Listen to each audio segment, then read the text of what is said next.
안녕하세요. 맥킨의 지혜투자클럽입니다. 셀트리온. 자, 다가오는 휴미라 시밀러 대전이 있죠. 자, 주가는 4일 연속 지금 조정 흐름을 보여주고 있습니다. 내일의 투자 전략까지 한번 살펴보도록 하겠습니다. 차트를 통해서 먼저 한번 살펴보도록 하겠습니다. 자, 셀트리온의 차트가 지금 4일 연속으로 지금 조정 흐름을 보여주고 있습니다. 그래서 시간에까지 보면 17만원은 좀 지키고 있습니다만 18만원 돌파였던 기대감이 있는 상태에서 다시 또 17만원대까지 내려와 버렸죠. 오늘 이제 전반적으로 수급상에서는 프로그램 어떤 매수와 외국인들 다시 좀 들어왔습니다만 기관들이 또 다시 또 대규모로 또 매도를 또 해버렸죠. 자, 이런 어떤 수급의 어떤 악화 흐름 속에서 분봉상으로 보면 아침에 갭다운 했다가 이제 17만원대 중반 정도 유지했다가 이후에 그냥 내려가면서 17만원대까지 힘을 좀 못 냈습니다. 헬스케어 같은 경우에도 4일 연속이고요. 제약 같은 경우에도 4일 연속으로 윗골이 있으면서 내려가면서 21선 부근까지 좀 내려가는 흐름을 좀 보였습니다. 그래서 전반적으로 이제 셀트리온 제약이 제일 먼저 돌파를 했고 헬스케어가 그 다음에 셀트리온의 돌파 시도를 지난주에 했다가 윗꼬리가 좀 나오면서 좀 수급이 조금 엇갈리는 모습이 나왔죠. 네, 그렇습니다만 오늘 다시 또 외국인들은 10만 주 넘게 일단 매수했는데 외국인 기관들이 또 10만 주 넘게 매도를 하면서 수급이 조금 꼬이는 어떤 흐름들이 또 지난주 이어서 이번 주 때도 지금 일단 나타나고 있습니다. 자, 그래서 17만 원대 어떤 지지 흐름들 주가가 이렇게 올라가고 난 다음에 힘없이 이렇게 내려오면 안 되고요.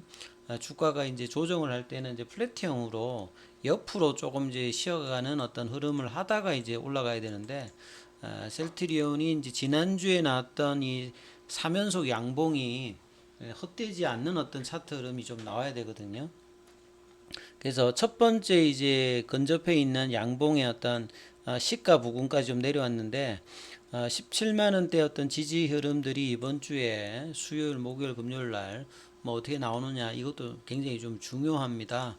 그래서 뭐 기사 흐름들을 조금 한번 살펴봐 드리면 오늘 특별한 기사가 있는 건 아니고요. 이 사실 이제 휴미라 시밀러 대전 같은 경우는 뭐 익히 많이 좀 들었던 부분인데 다음 달에 이제 유플라이마 관련되는 부분에 허가 어떤 부분이 어떻게 될지가 굉장히 좀 중요하기 때문에 그 리스크가 사실 이제 작년 하반기부터 상반기까지 계속 이제 되어 왔던 부분입니다. 그래서 유플라이마가 유럽 시장에서는 성과가 그렇게 뭐 두드러지지 않습니다만 미국 시장에서 굉장히 좀 주목을 해야 되는 어떤 상황이고요. 휴미라의 이 전체 매출 25조, 28조에서 25조면 거의 대부분이 미국 시장이다 보니까 이게 본격적으로 이제 7월부터 열립니다. 10여 개 정도의 어떤 바이오시밀러 이제 후보 약물들 중에서 암전에 이제 암데비테가 1월 달에 출시를 했습니다만 가격을 좀 낮추면서 두 가지 유형으로 근데 크게 지금 성과를 내고 있지는 못하고 있어요.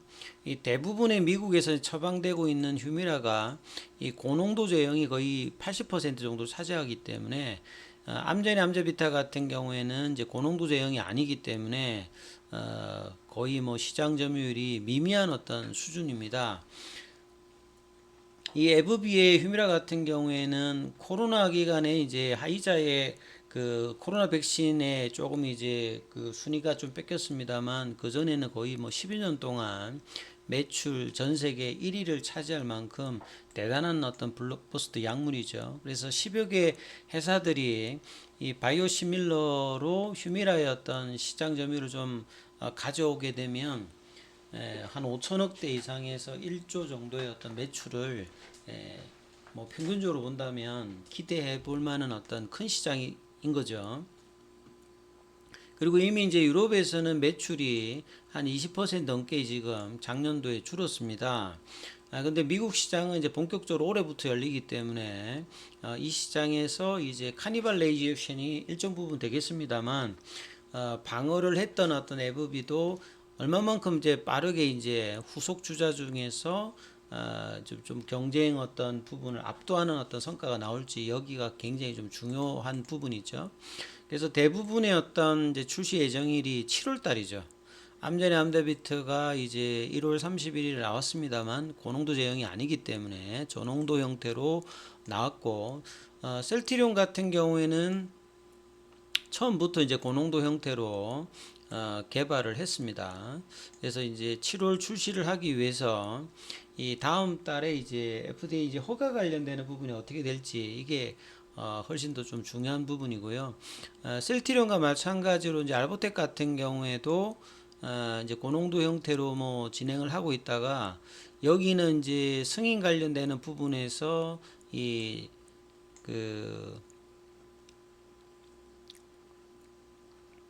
이 제조소 관련되는 부분에서 이제 문제가 있어가지고 좀 어려운 어떤 상황이 있기 때문에 상대적으로 이제 반사이익이 이제 셀트리온 쪽에 있죠. 셀트리온도 이제 유사한 어떤 흐름들을 2월 달에 이제 FDA 실사에서 해외 이제 제조소에 대한 어떤 지적을 받았습니다만 이 부분의 어떤 문제는 이미 이제 해결했다고 이제 회사 측이 이제 밝혔기 때문에 5월 정도면 허가가 좀 가능하다 이런 이야기를 했고 7월 달 상업화 출시 관련되는 부분에서도 진행할 예정이다 이런 부분을 나왔기 때문에 5월달에 이제 허가 관련되는 부분이 주가 측면에서 굉장히 좀 중요한 어떤 흐름이다 이렇게 좀 봐야 되겠죠.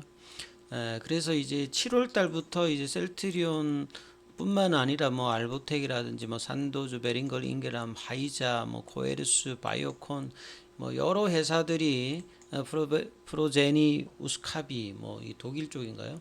하여간 여러 회사들이 지금 10여 개 정도가 동시다발적으로 하는데 이후에 이제 PBM 쪽에 이제 의약품 등록을 얼마만큼 이제 빠르게 하느냐에 따라서 점유율의 어떤 결과들이 좀 많이 이제 나올 수 있는 어떤 상황이죠. 자, 그리고 이제 오후에 좀 나왔던 기사인데요. 이 전 세계 매출액 1위 하이자가 이제 코로나 때문에 이제 이 뭐 100조가 넘었습니다. 그러니까 올해는 이제 이 엔데믹 상황이니까 하이자의 어떤 매출 자체가 이제 작년보다는 좀 이제 주는데요. 그래서 코로나 동안에 이제 돈을 많이 벌었기 때문에 그 자금을 가지고 후속 파이프라인 확장에 많이 이제 신경을 쓴다는데 셀트리온이 이제 서정진 명예회장이 항상 이제 뭐 하이자가 되겠다 뭐 이런 이야기들을 그동안 좀 많이 했기 때문에 이렇게 좀 비교를 언론에서 좀 했는데요. 이 세계 1위 이제 제약사 하이자 국내에서는 이제 이 한 50년 동안 이제 매출 2조도 넘지를 못했는데 셀트리온 이제 이런 부분을 바이오시밀러가 줍니다만 일단은 매출액 차원에서 넘었는데 사실 이제 글로벌 이제 한 뭐 탑 50 안에 들어가려면 매출이 최소한 한 뭐 시가총액 기준으로 본다면 매출 기준으로 보면 한 5조 이상은 좀 나와야 됩니다. 시가총액으로 이제 들어갈 수는 있어도 매출이 좀 바탕이 돼야 되니까 매출 기준으로 보면 한 5조 정도, 10조 정도.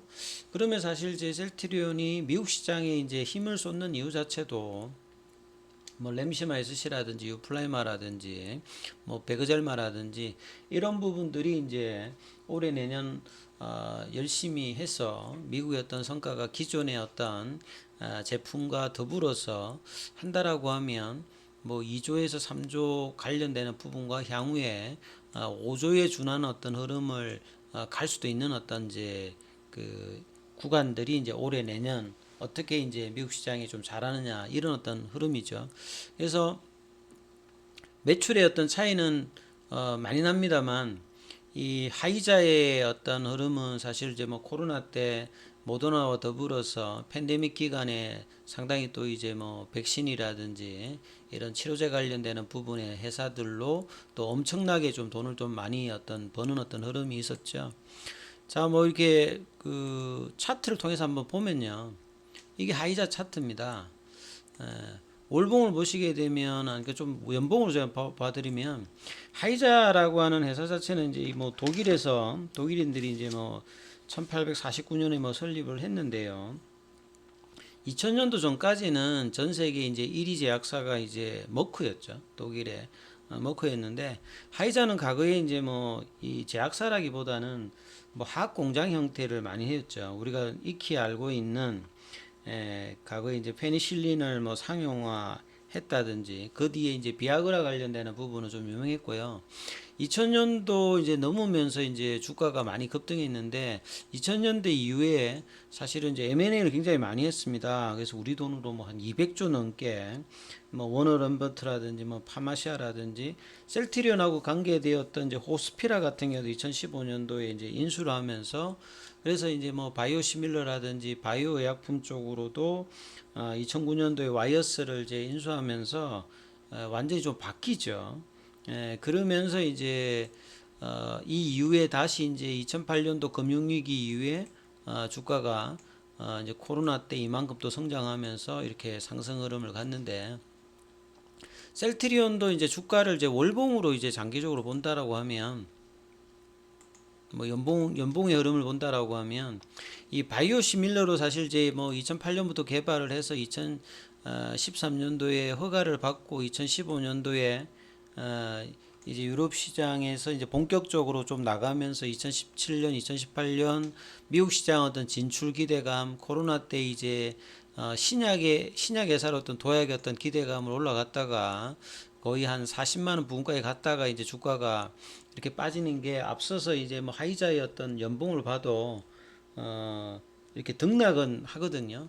그래서 셀트리온이 향후에 이제 또 한 번에 이제 도약을 하기 위해서는 이 바이오 시밀러로 이제 확장하는 부분들은 한계가 분명히 있다는 건 이제 서정지 명예회장도 이 부분을 했기 때문에 사실은 이제 신약에 관련되는 부분의 어떤 성과들이 향후에 이제 언제쯤 나오느냐 이걸 이제 받쳐주는 게 이제 바이오 시밀러는 이제 캐시카우 역할을 하는 거죠. 그래서 이 부분들이 계속 이제 유럽뿐만 아니라 미국에서도 확장되면서 이런 어떤 유통망을 깔면서 나중에 이제 신약이 성공한다라고 하면 상당히 이제 뭐 큰 기대를 할 수 있는 어떤 성장으로 지금은 바이오시밀러로서 퍼레이쇼를 그렇게 높게 주지를 못하는데 신약 어떤 회사로 이제 M&A를 더불어서 한다라고 하면 또 다른 어떤 이제 성장의 어떤 밸류에이션을 장기적으로 줄 수 있는 어떤 구간인데 이게 이제 올해 내년도에 바이오시밀러의 미국 안착과 신약에 관련되는 어떤 내년부터 이제 신약 후보 물질에 관련되는 부분에서 명확한 부분 그리고 그동안에 이제 주가를 좀 억눌렀던 이 3사 합병에 관련되는 부분을 통해서 해결할 수 있는 지배구조 개선이라든지 뭐 재고 논란이라든지 이런 부분을 통해서 또 한 번의 어떤 도약을 할 수 있느냐 없느냐 요게 이제 올해 내년에 얼마만큼 이제 기반을 맞추면서 시장에 이제 우호적으로 좀 작용하느냐가 굉장히 좀 중요한 어떤 국면입니다. 아무튼 이제 주가 흐름들은 단기적으로 이제 18만 원대를 넘어가야 이제 되는데 여기에서 이제 더 이상 밀리지 않으면서 17만 원대 유지하면서 18만 원 도전을 하는 흐름이 나와야 되기 때문에 양봉의 어떤 흐름 출현이 이제 주 중반 후에는 반드시 좀 나오는 어떤 흐름인지 이 부분 중심으로 좀 살펴보셔야 될 것 같습니다. 여기까지 하겠습니다.